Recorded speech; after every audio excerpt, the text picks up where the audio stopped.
The next episode of The Commercial Break starts now.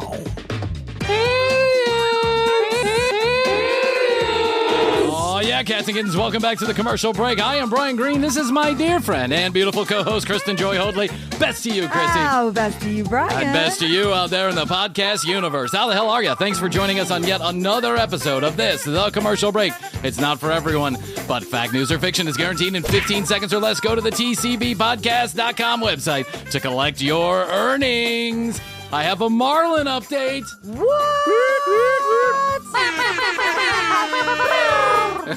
I wish I need to get that sound. Like, what is that? A uvula or a uvula? Are they doing the club? A vulva, whatever they call it. Yeah.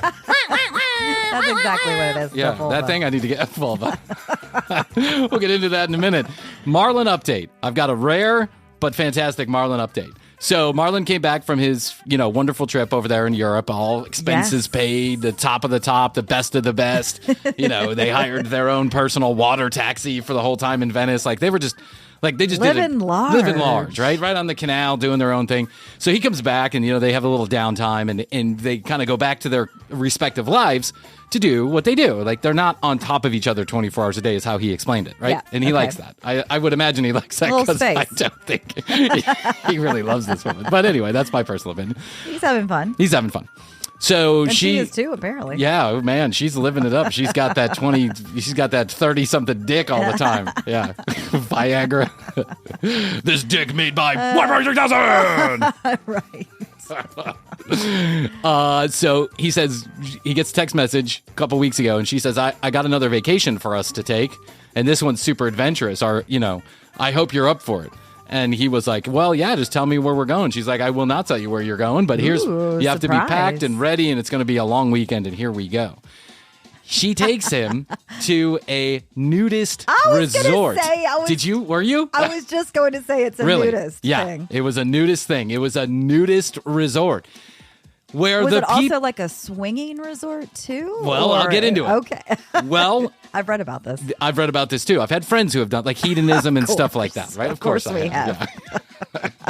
Yeah. I almost went to one, but then I was like, I'm not that desperate. I'm just not. But I know a lot of people who have been and they enjoy themselves. Fantastic. Of course, who wouldn't? When the vagina's just hanging out everywhere and you're just doing your thing. So, I'm too afraid I'd get like the inappropriate erection, and that's why I don't do that kind of stuff. I'm so afraid. Yeah, I like a little left to the imagination. Yeah, I don't need full boner in my face. That's not what I need. Everybody naked all the time? Yeah, and I've seen videos of like these nudist resorts, and there are guys walking around with half hards. You know what I'm saying? They're just like, they're not quite all the way there, but they're kind of there, or they're like laying on a lounge chair, and it's just like, I don't know. For me, it's... maybe not a good look. Not a good look. Yeah. But I don't know how to control that. Like, how do you go down? Go down. Now, you can wear... It's clothing optional, of course. You can wear clothes if you want to. And I'm sure that there's plenty of men who do not have this problem. They can control themselves just a little bit. So he goes to the... So he's like, okay, I'm game, right? Why not? Okay. But he goes to the resort, and to his surprise, everybody knows this woman at the resort. What? It's as if she was was a regular. So, everyone, hello, Miss whatever, welcome to... I'm not even going to say the name of the resort. I'm going to maintain just a little bit of privacy for him. But then he says that it's not that she has money and they're catering to her. They know her. Welcome back, right? Yeah. Da. So they get up into the room after a couple cocktails at the bar. They get up into the room. And did they immediately take their clothes off? I'm so curious. Well, he said no. That they went. I asked the same question. I was like, "What do you do?" They're like when you arrive upon arrival. Yeah, because I went to a swingers club, and I'll take your clothes. I'll take like a coat check. There's a cocktail of Viagra. Now give me your pants. This is an erection. We're pro-erection around here. No. And listen, anybody who's had experiences with this, I'd love to hear it. Dial us up and go to the website, send us an email. And I'm sure we're going to get lots of those, by the way, because that's just the kind of audience we have. Whether they're real or not. I know. So he said that. So I asked the same question. I'm like, so what is the whole experience like? And I've had friends who have done this before, so I kind of was primed for this. But there's an entrance. Primed. Prime. My Bryan 3000. Prime your pump. You may lose your hair. Don't worry about it. That's why Bryan is 3,000. We don't worry about it. So they obviously they take like the whatever transport. They get to the place, and it's not like you just walk in and you drop your clothes. Okay. You have a check-in time. The maitre d's or whatever they're called. They're all clothed, and they will take your bags upstairs, and you're encouraged because it's all inclusive to go have a drink at the bar while they get. Of course. While you gotta be. Yeah, like what do you? Lubed up. By the way, I was like, I would need a drink. I would need to be drunk. I think when I got there. They probably were. They're wild. There's a lot of stuff going on there that I won't even mention, but they're wild. She's well into her golden years, and she's like not afraid to party down. Her. Yeah, she's wild. So and then I'm like, Marlin, what exactly are they taking your bags? What bags do you have? You're going to a nudist resort. Right. What do you need? That would definitely cut down on some suitcase. nut sunscreen from the people who brought you Why Bryan 3000. It's nut sunscreen. You probably do need to use that. SPF, sun penis fast. Yeah, I know. So I know. I mean, that's where the sun don't shine. This thing normally. ain't never seen sun except for the couple times I had sex on the beach, and that was a disaster. Right. So he says you walk in and they encourage you to have a drink while they go, do their thing and get your room ready or whatever. And of course, they're staying at the best room in the resort, so everyone's fawning all over them. But he says you go up and there's like a big bar at the lounge where some people are clothed and some people are not. And he says it's actually when you get inside some of these resorts in like dining rooms and stuff like that, some people do wear clothes because they just don't want their balls hanging out while they're eating. Yeah, hygiene. But he says it's clothing optional all around. So he goes, there's only a few places in the resort. Dining. I know. Can you imagine?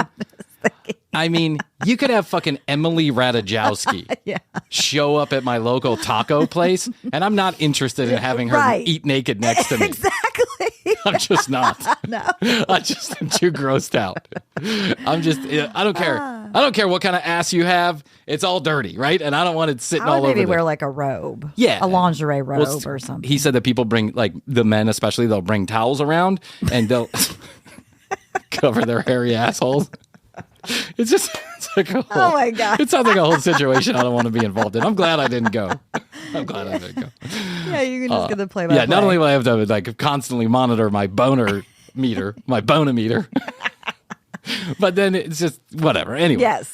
So there's a lot of nuances you probably don't even think about. But he goes, like, the one thing that I really am just reserved about is that this is a much older woman with all of the scars and markings to go along with age, like we all do, right? Like we all do, yes. Like, I'm kidding.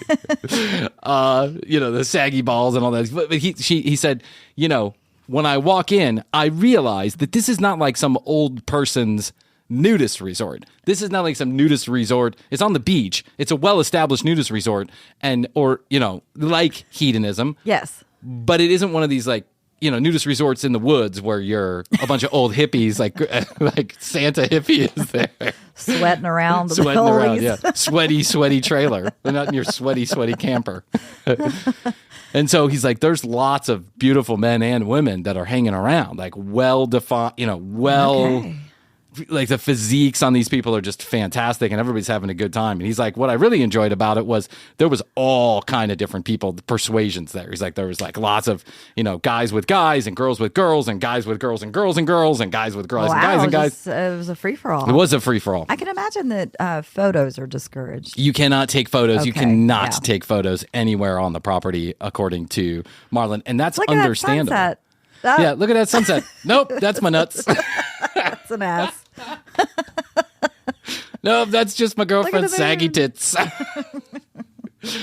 So they go and the inevitable happens. What's the inevitable? The inevitable is, I think this is inevitable. The inevitable is like Marlin's there was jealousy. There was not jealousy. Oh. There was another woman that was on the campus, the resort, that took a liking to both of them. Oh. And Marlin, in his drunken, idiotic state, suggested that they all hook up, they all get together. Yeah. And then there was a big blow up, right? Okay. I don't think so. Yeah, I don't think so. I'm not giving that dick up to anybody. So she said she got upset. She shut it down. Oh, she shut it down. She got upset. That was day number 2. But on day number 3, she woke up in a mood, and she woke him up to like a blowjob, and then she was like, "You want to get adventurous? Let's get fucking adventurous." Okay, she changed her mind. She's like, "Let's go have some drinks and let's get adventurous. Let's find this woman. Let's get adventurous." And they did. Ooh. They had a threesome, and he said that, "Bryan, I should have listened to your show before I went into the bedroom." He goes, "Because the inevitable happened. The woman was more attracted to the woman than he was to her." Yes. And so what ended up happening was it ended up being him out. fun time with the two of them. And Marlin was sitting there pulling his butt. He's like, "Dude, I went for one round. It lasted like 15 minutes because I've been having sex with someone that I really care about and that I like, but that she's not the most attractive person I've ever dated, right? Right. He's like, I'm in this not just for the sex. I'm in it for a lot of different reasons, but the sex is like the least of them." He's like, "I've learned to enjoy the sex, but it's not my favorite." Then you bring this hot, young, skinny thing into the room, and he's like, "Of course, I'm feeling excited about all this." Of course he is. It's just human nature, right? I get it. I don't think he's being like chauvinistic or anything. He's just saying what's the truth. Yes. And so then everyone starts getting involved. He's like, "I go one round, pump here, pump there, do this, do that, go upside down, sideways." He's like, "It lasts for like 15 minutes. And then, Then they sent him out for that's right. takeout. Well, he's like, "I extricate myself to remove the protection and to, clean up a little bit. And I come back and they are full on at it." He's like, "By the way, we are so loaded at this point." He's like, "We are so loaded." And I'm like, "What are you loaded on?" And he's like, "Bryan, like a literal party pack." The dibbity dabs, the dinkity danks. They provide those on check-in. Yeah, of course they do. Yeah. You're at the fucking suite. You just ask the bellboy for whatever the fuck you want. And he was like, this lady that I'm with is not afraid to party, and she parties hard. And she goes, sometimes he goes to sleep and she's still up partying. Oh my God. She's like texting people and posting on Instagram. And so it's a wild fucking situation going on. Wow, Marlin's strapping. He is strapped, I guess. Yeah, he's strapped in already. Yeah. Go on the ride. At one point when the vibrator came out, I knew I was no longer needed. Nope. Yeah. Just see the poor guy like come back out, and they're like going at it with a vibrator, and he's like, "Oh." Poor Marlin. Oh my God. Well. Poor Marlin. But, I don't know if I'm going to say poor Marlin. No, I think Marlin's one of the luckiest sons of bitches in the world. Sounds like Marlin's having a blast. He's got no responsibilities. Everything's being paid for. He barely needs his job anymore. Yeah. He's like... Again, I think Marlin finds himself at a crossroads, much like I do. Like he's at a crossroads. Where am I focusing my energy right now? He said to me, he goes, "I don't even need a job anymore. What am I doing?" And I'm like, "Don't you do that to her. Don't be that creep. Like, stand on your own 2 feet. Do your own thing, because you're going to feel obligated to her, and then she's going to become resentful of you. And even if she doesn't seem like that now, it's hard." Yeah, there's a whole dynamic. Yeah, like if you had kids and you decided to stay home and raise those children, that is a legitimate job that you should be paid for, right? Absolutely. And that's one thing. Or if you make that kind of agreement where it's like, I'm just going to do nothing and sit around the house, but that's not ever what's been said. Because I asked them, I go, "Have you guys ever made that kind of agreement?" No. Well, then don't start now. Like, yeah, keep your day job. Keep your day job. Keep your autonomy, Marlin, is what I got to say. Because I'm like, "Dude, is there a wedding coming?" He's like, "No, she's not. She's never going to get married again. I don't think a wedding's coming." And I was like, "You don't think a wedding's coming? Like, wouldn't you be the one to know? Aren't you going to be the one to ask?" Right. He's just clueless. I think he's just having fun. Maybe, I don't know, though, with the two of them. It sounds like she would be the one to ask. Astrid and I were talking about this because, who was it?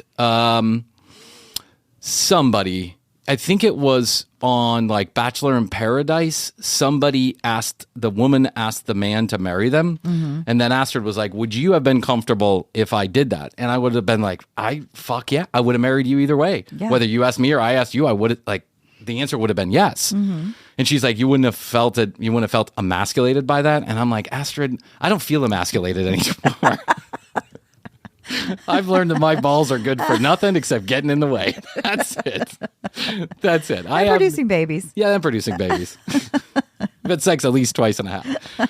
So I said, no, that doesn't bother, like, that wouldn't bother me a bit. And, I just happen to be the one that asked you, but maybe she would ask him to marry, but according to him, her divorce was so traumatizing. It was so bad. It was so nasty. Fun. Yeah, apparently they were like in court for years. Oof, yeah, and God, I hate to hear about this. I know. And the shitty part about this is, the really shitty part about this is, about this particular divorce, so the story that I've heard.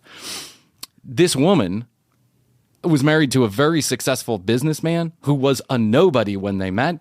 And she played a huge role in his success. Yeah. Like, she was involved in the day-to-day operations of his early business. She was making decisions. She was helping him find, much like Astor does for the commercial break. Yes, like, I mean, you know, exactly. How could you go to court and then he just argued that she had no right to any of this? And that was such a shitty, and the judge obviously didn't see it the same way, but he had lawyers and he just dragged it out forever and ever. Mm-hmm. Froze the accounts, wouldn't talk to her. You know, there's like all this nastiness that went on. And, you know, it just seems such like marriage is a contract at the end of the day. It's an emotional contract. It's a physical contract. It's a thing. It's an agreement that you make, right? Mm-hmm. And having been through this twice. Not divorced. No, just married. no. Yeah. Bye, Bryan. I'm leaving you. Not yet. Not yet. But having been through this divorce once, it was really amicable because I think that yours was the most seriously amicable divorce I've ever seen. There was a no muss, no fuss. I mean, I remember hanging out with both you and your ex-wife like 1 week, and the next week you're like, yeah, we're separated. Really working out. It's not really working out. And we're getting divorced. And then you were divorced like 2 weeks later after that. Yeah. I mean, we were separated for about a year, but we separated when we said we were going to get a divorce, we separated like that day. Yeah. And then, like, then we just kind of, we didn't sign the paperwork because I just think we were like too lazy to. Like, we were like, it was there, and well, whatever. We lawyered up, but we lawyered up for nothing. Like, they wrote the paperwork, yeah, and then you just have to have the paperwork. My ex-wife and I literally got a bottle of wine. We went through the house, and we picked out the things. We're pasting Post-it notes on the things that we wanted. Is this important to you? No. Is this important to you? Yes.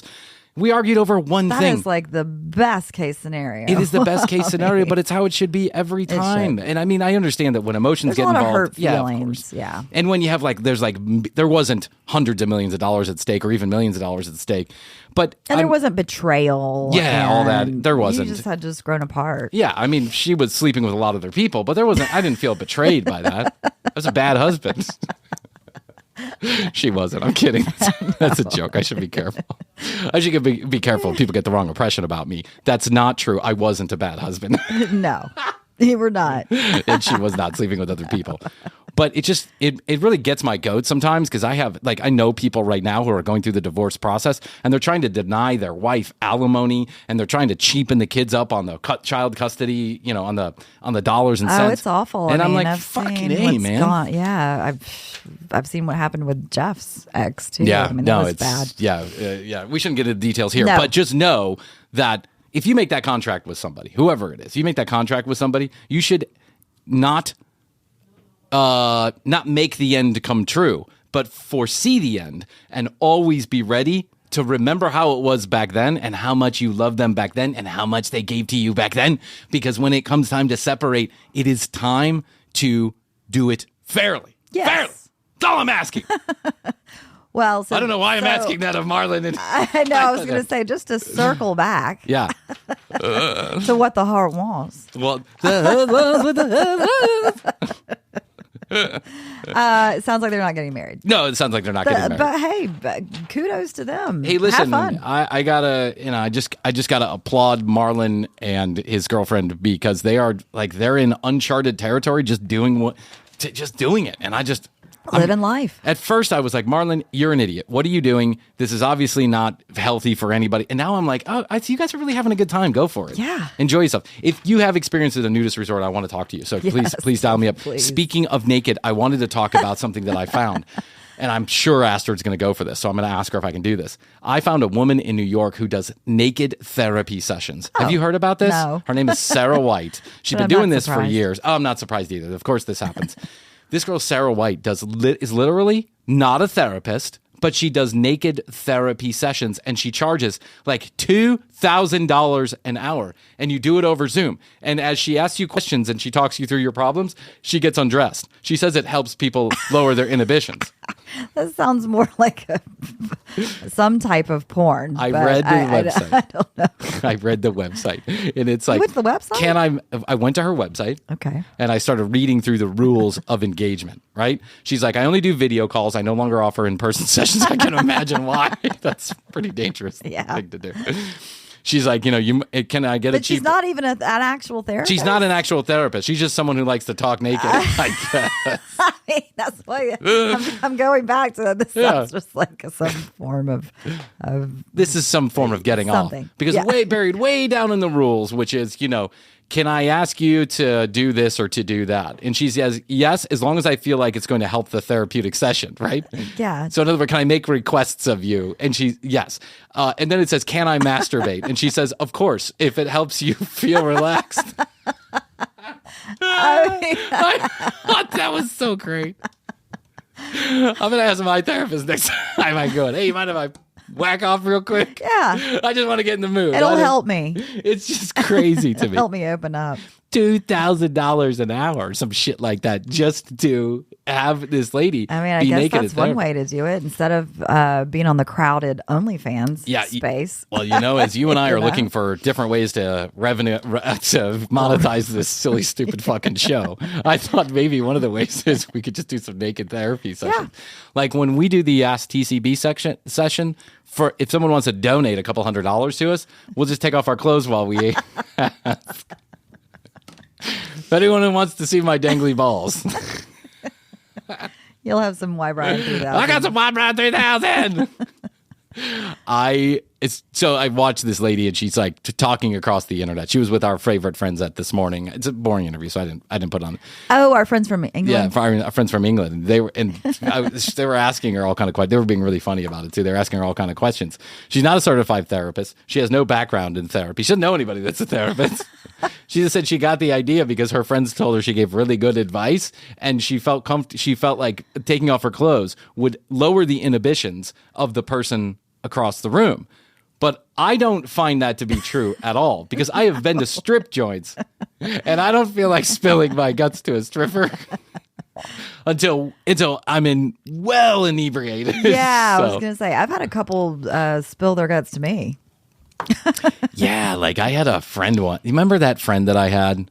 Smelled kind of funky. Yes. Was always just hanging around. Yes. He loved to frequent the strip joints. He loved it. He loved this one strip joint. He loved this one stripper because of course he did. He always fell in love with some girl at every bar that we went to, and then we had to go repeatedly. That's correct. Do you remember that? Yes, okay. I do. So I remember there was like this period of time when there was this one dancer at this one club, and he just was head over heels because she would pay attention to him when he came in the door. And of course she would, because the guy was fucking loaded. And he would spread his money all around. Very generous guy. I have to give him that. He was a very generous guy. And he was nice. He was a nice guy too. Yes.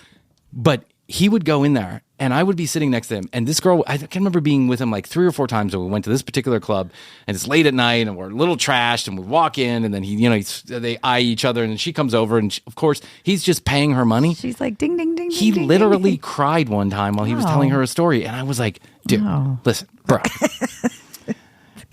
you have got to calm down a little bit. Yeah. Because if you really think there's any chance, by the way, the most expensive thing in a strip joint is hope. I hope this girl gives me her phone number. I hope she becomes my girlfriend. I hope she really likes me. And you keep paying on that hope.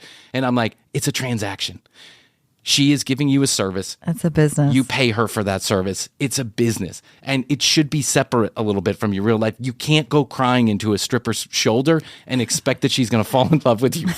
No. That's not what they're talking about back in the locker room, is how cute you are. They're talking about, oh my God, that guy just cried to my shoulder. I know. And then she gave him her phone number one time, and it was just like, it was bad all around. Yeah, she had to change her phone number because I can imagine. Yeah, it was just bad all around. It's just one of those things you can't, you can't, you got to be careful. Okay, so. You do have to be careful on many levels. Yeah, on many levels. And like, I never was like the world's biggest fan of strip joints.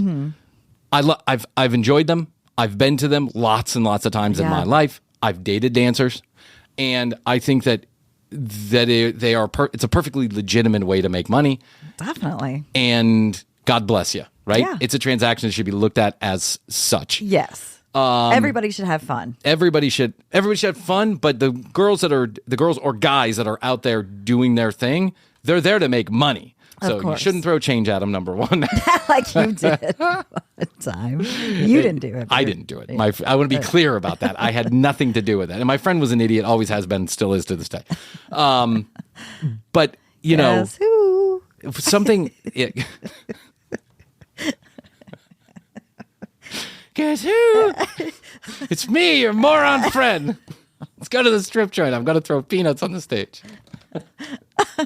Never been thrown out of a place faster. Never been thrown out of a place faster than that day that happened. And I was so embarrassed, so mortified. Yeah. I remember the car ride home like, what were you fucking thinking? And he was like, she was fucking talking shit. And I decided I was going to give her a little bit of money. And I'm like, you don't throw quarters on the stage at the strip joint, you fucking moron. You didn't think that was going to be offensive? I don't know. It was like a 50-50 shot she was going to react badly. I'm like, 50-50. You gave it a 50-50. You gave taking change out of your you gave taking change out of your pocket and throwing it at a stripper. You gave that a 50-50 shot of working out. You're such a dumb shit.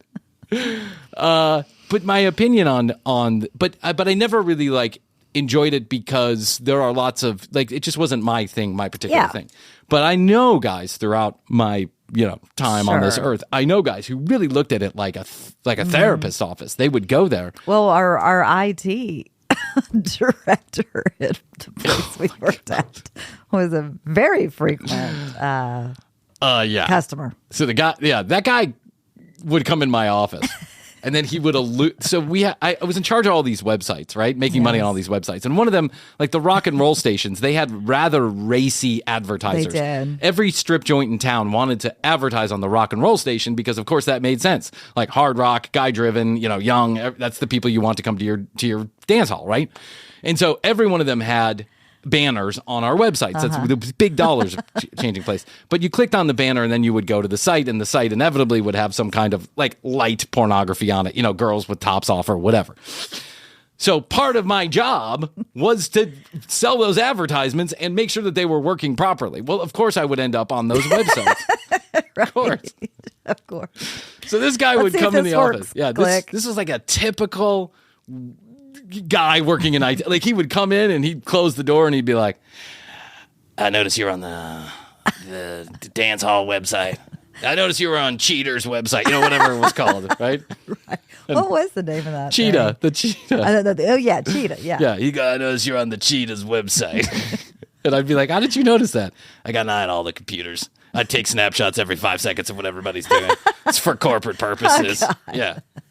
Tell you what, I'll take you out. Tell you what, you want to buy me some lunch? We can go over to Cheetah right now. Oh, yeah. I was supposed to go with him one day. We talked about it, and he was going to Tattletales. Oh, my God, Tattletales? Yeah. Jeez. That's Rockin' in Atlanta at Tattletales. It's girls, unbelievable. Girls. Wow! Yeah. Wow! Girls. The girls there still have big hair from the 80s. They do. I hope they do. Tattletales is like the typical underground strip joint. Yes. But this guy, he was like nonstop. He'd go there every day for lunch. He would. Yeah. He literally had like, remember that like the strip joint would give out like, the shoe show. Let's call it the shoes, show, right? Yeah. Shoes strip joint. Sometimes some of these dance clubs, or these strip joints, they would have like you punch cards? Yeah, punch cards. Yes. Or you could get shoes bucks, right? Shoes bucks. Only good to use inside of shoes. You could literally swipe your shoes bucks card and give the girls a tip or whatever. This guy had like a shoes buck card for every strip club in Atlanta. He did. Yes. He did. It was unbelievable how much he really enjoyed those places. Oh, I know. But he never would go because we were going at nights. Yeah, well, we went to promo events and stuff like that. Yeah. And we would go at nights. That sounded wrong. No. Krissy and I didn't. We weren't assholes. We didn't go for lunch. We would go after we left work. No, but it was a whole thing where like half the office would go to these because we'd go to the Braves games, get hammered, and then everybody ends up at the strip joint. Who was our client? Yeah, who was our client? Yes. So we'd get the preferential treatment. Dinner. Yeah, at the strip club. I never ate dinner at the strip club. Never. Oh my god. Gross. There's so many memories. Yeah. Oh man, what I can remember. I know. I can't remember barely any of it, but I do remember. But he wouldn't go with us then. He was daytime. No. He was daytime because he had a family. He was married and had kids. I know. He had 3 children. He didn't have time for the strip club at night. Had to make his way during the day. But man, did he love those strip clubs. Mm-hmm. Yeah. He was the guy in charge of keeping an eye on everybody, man, monitoring your porn intake. Yeah. But he was just looking at your porn through your computer. That's what he was doing. Hey, man, hit those hardcore sites once in a while. You know what I'm saying? I can't do it myself because I'm taking pictures on my own computer. Oh, my God. All right. Speaking of Marlin and his older girlfriend, mm-hmm. I don't even know if I want to go here now, but I'm going to go. Oh, let me tell you this. I am going to go here. Okay. I saw the wildest video while doing the research for an upcoming show, and I got to tell you about it. I can't show it because it's entirely too crazy. Okay. So I was like looking up nudist resorts, nude beaches, nude stuff like that on YouTube, right? Seeing if I could find some usable video. Of course I couldn't because it's all like, there's a lot of nudity and then there's some of it's just copyrighted. I don't want to have anything to do with it. Yeah. But I found someone in Germany called the Masturbation Coach. Oh. And he is a masturbation coach for men. And he teaches men how to have the most multi-orgasmic experience masturbating by themselves. So I took the time to watch the 20-minute video in German to see exactly what this guy was doing. Is he accredited therapist? Krissy, this is the what. He has this whole pattern. He's like stroke, stroke, pull, stroke, stroke, pull, stroke, stroke, pull. And then he's like, you go to stroke, stroke, then breathe, breathe. Stroke, stroke, then breathe, breathe. He's like, it's like a little dance. Imagine stroke, stroke, breathe, breathe. Stroke, stroke, breathe, breathe. And then he gets into the show and tell part of this, where he actually does this. Now, luckily for me, the viewer, he's not showing his actual genitalia while this is going on, because I guess that YouTube probably consider that porn. Yes. But everything from the belly button up, he's showing. This guy has veins coming out of his neck. Facial reaction. I just realized just how fucking disgustingly disturbing men are when they orgasm. Disgusting. We're disgusting human beings. How could you ever want to sleep with somebody like me? How? How do you enjoy that?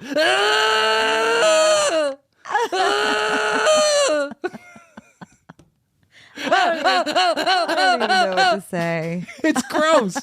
It's gross.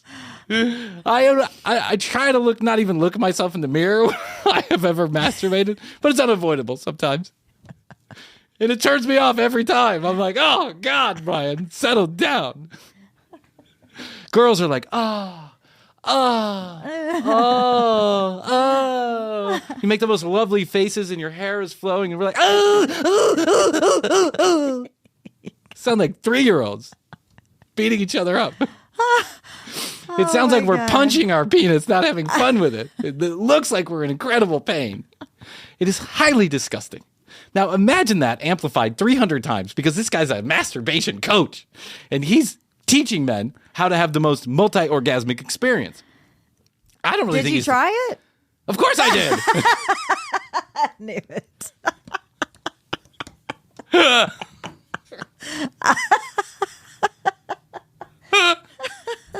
Oh my God.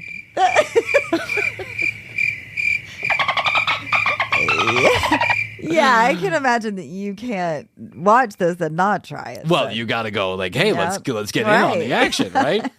I got to make sure that this guy's talking the truth.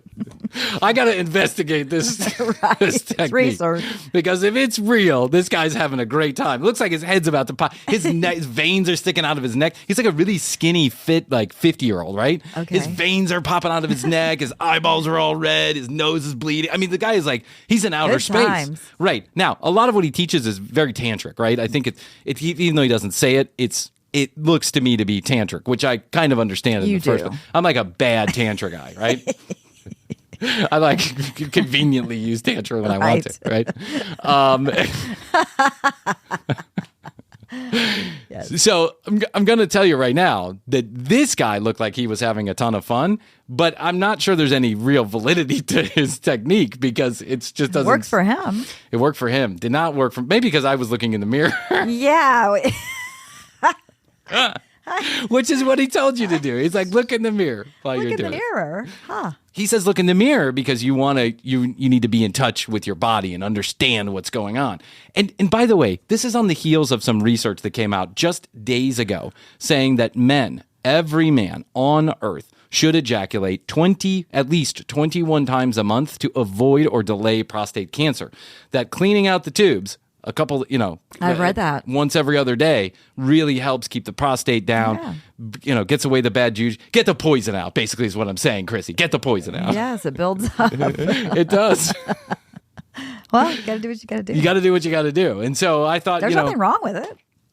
That's great. Man. Whack off. Yes, exactly. As a younger man, I would be like, when I lived with women that I dated, I'd be like, I got to sneak around the house and, under the covers and in the closet and clean up and, soundproof the bathroom while I go in the shower. Like, I was so embarrassed about all of it, right? Because that's how I was.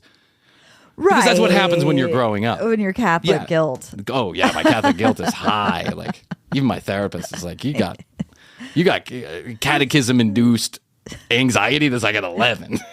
You need to bring it down a little bit. But that's the way it was. Like, you don't touch yourself. Sexuality is bad. Keep that's awful. That's all that stuff that needs to change. That needs to go. You can't go there. But the truth is, you should go there. Yes. Not only can you should. And I don't know. For your help. I don't know exactly how you present a welcoming masturbation environment in your household. I'm not there yet, but the truth is that I don't give a shit. Whack off, have fun, do your thing. God bless. Just don't do it in front of me or near the food, right? That's all I'm asking. Just don't do it in front of me or in the food. So I figured, hey, listen, I gotta up my whacking off. If I got to do that, I might as well have the most fun possible. And so what I realized is, Did you light a candle and I play did. some music and scatter some rose petals?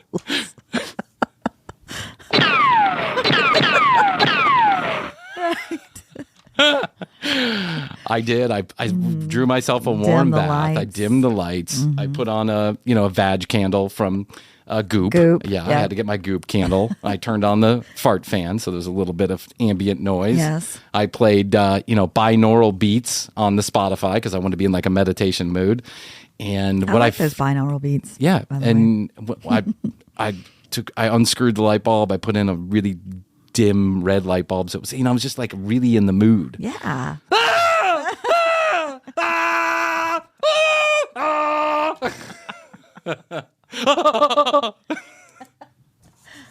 And that's what comes out of me. I'm trying to be romantic with myself, and that's what comes out of me. The fuck is going on? And then I realized for years on this show, I've been making fun of one poor woman who gobbled like a turkey. And then I realized that I am no better. I am no better, Krissy. It's good to be self-aware. Yeah, it's good to be king. Oh my God. Yeah, I mean, I really thought when you dub yourself the masturbation coach, you should really have some tips and tricks. Yeah. But there wasn't anything particularly life-altering in there. It was just a pattern? Yeah, he had this stroke pattern, and then he was talking about breathing, and then he was saying that, you should feel it from your toes to your head. I feel it from my toes to my head. It's like I'm not missing that feeling. But I think he was like trying to incorporate some tantra. And tantra is basically this, for those of you that don't know. Tantra, of which I am an expert, tantra is like, it's a yogatic form from way back in the day, focusing on the art of... Yogatic. So that's yoga? No, that's a type of goat. Oh. Okay. Nomadic yogatic. I'm learning they climb things up the every hills. day. Those goats that are like climbing up the mountains? Yeah, that's a nomadic yogatic. Okay. The yogatic form of practice. Yeah, I mean, Tantra basically is like taking sexual energy and directing it in different places. And there's a lot more than that, but I'm like kind of boiling it down to like the Cliff Notes version of yoga. And I have been to a few Tantra seminars, and I have read a lot on Tantra, and it's just a wonderful, wonderful practice. But what it can't get rid of is your ugly face when you're orgasming. As a matter of fact, I think it's making it uglier. That's what's happening. I wish. See, guys get the short end of the stick. Just on this, most of the time we get the long end of the stick, but we get the short end of the stick, especially when you're a guy like me, 3 or 4 inches. We get the short end of the stick in this sense. God, the universe, Mother Nature, whatever you want to call it, really built us very ugly. Now, we might have a nice up here, but we have a bad down there. It stuck a big stick in front of us, took some 2 little dangly balls down there, and then gave us the ugliest face in the world when we're having the best moment of our lives, right? Women have the opposite. They have the most lovely bodies, and everything's all neatly packaged and feeling great. And I realize that there's a lot of drama that comes with that package. Like I'm not playing that down. But when it comes to this particular moment between between a man and a woman, when it comes to this particular moment, there is no comparison. Yeah, there really Women isn't. do it better. They do it better. They look better doing it. Mm-hmm. It probably feels better because y'all have all that, you got to actually like somebody and all that shit going on up in your ears. You got to give a shit and all that shit. You got all of that going on. Like 1,000 times better. You've got receptors all over the place. Yeah, I got one receptor and I can't control it. It just goes all over the place. Meanwhile, you guys are like, turning dials and pulling levers and all this other stuff. And then your whole body goes into outer space for like, a minute. And for 15 seconds, we go, looks like we're sticking our head outside a car window at 100 miles per hour. You guys are more utilitarian. Is what it is. Oh, yeah. That's a good word for it. It's very utilitarian. The women are the ones that, Mother Earth. Yeah. It's that we bear life. I wish I could be a woman just for one day. To be a woman just for one day. You would show up at that Starbucks and look for the guy. Oh my God, I saw him the other day. You did? I did saw him see again? him the other day. I did see him. And again, I wanted to sneak a picture, but it just wasn't appropriate. But I saw him. He was standing at the counter waiting for his drink. As soon as I made my order and I turned around, there he was. And I walked by him. Did you go? No, I went like this as I walked by on his neck. Was it cold? Did he have a fabulous pea coat on? He did have a lovely jacket on. He was just like he had a little stubble this time. A little stubble on the neck. Like he looked like he hadn't shaved in maybe a day or two, and he looked twice as good as he did the time that I saw him when he was fully shaved. Just unbelievable. It was unbelievable how handsome this guy is. I can't believe it. And by the way, every woman that was in that Starbucks and a couple of the men were all staring at him. Everybody. No, it didn't elude anybody that the world's most handsome man had just walked in the store for a second time. I mean, you should have seen the barista. She's like this young girl. And she's like spilling drinks all over the place and tripping and a little bit of drool coming out of her mouth. And then there's one of my favorite baristas is they. That's how they refer to themselves. Yes. They. And they literally were standing there like gawking at the guy, trying to make open. Yeah, trying to weirdly make conversation. Like, how's your day going? I was like, he's good. He sounds like he's Egyptian, by the way. Oh. He goes, he's good. Like that. Yeah. And I don't think I recognized that when he first held the door for me. But I like popped up on a seat at the little barista bar, and I was just like staring at him. I'm like, God just observed. God damn, you're handsome.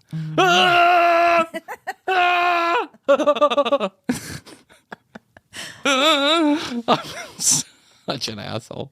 Oh my God. You know what? I will say this. I'm sorry, Turkey Girl. I'm sorry, Turkey Girl. I should take it all back. Yes, you should. I was twice as loud and obnoxious as you were. I should have never made fun of you in the first place. Oh. But at least I wasn't gobbling.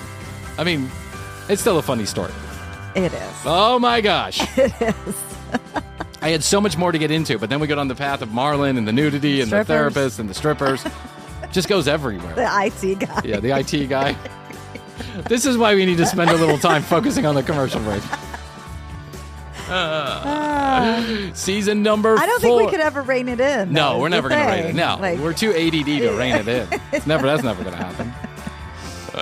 Krissy and I were talking about, hey, in season number 4, we're going to get focused. We're going to, spend a lot of time on content creation. That's not going to happen. You know what I thought about? You know what I thought about today was that I'm going to bring a notebook here, and I'm going to write down all of the things that we say we're going to do. You should do that. Yeah. Yes. Or we should have somebody. Aren't we big enough now that we should have somebody that does that on our behalf? Like they just write notes. Remember at the beginning when Gustavo was helping us with editing? Yeah. We'd be like, "Hey, Gustavo, put a picture here." What a great experience for the listeners. Hey, Gustavo, find out what a nomadic gomatic looks like and put a picture of that. Yogatic. A nomadic yogatic. Oh my God, we're so stupid, and thanks for listening. Yes, we appreciate love it. you. Thank you. We do. We love you. Thanks to everybody who's been writing in.